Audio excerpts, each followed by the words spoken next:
হয়ে গেল তোমার কাজ। কত টাকা দেব? ওই 150 টাকা দাও না। 500 টাকা দিলে? আমার তো ফেরত দেওয়ার মতো খুচরো নেই। কিন্তু আমার কাছেও তো খুচরো নেই। তাহলে কি একটা গেম খেলবে? কি গেম? দাঁড়া বলছি। আমার কাছে একটা কয়েন আছে, হেড পড়লে 500 টাকাটা আমি রেখে দেবো, আর টেল পড়লে 500 টাকাটা তুমি রেখে দিবে। তখন আমাকে 1 টাকাও দেওয়ার দরকার নেই। গেমটা খেলবে কি? দারুণ ইন্টারেস্টিং গেম তো। জিতে গেলে 1 টাকাও দিতে হবে না, 500 টাকাটা আমারই হয়ে যাবে। ঠিক আছে, খেলবো। ওকে।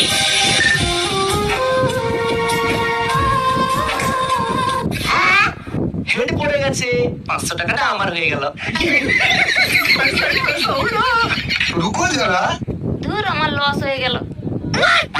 হাই রে, 5 টাকার কয়েনটাই ফেলি দিয়ে পালিয়েছে। লাভের দায় আমার 5 টাকার কয়েনটাই লাভ হলো। হাই রে, আমার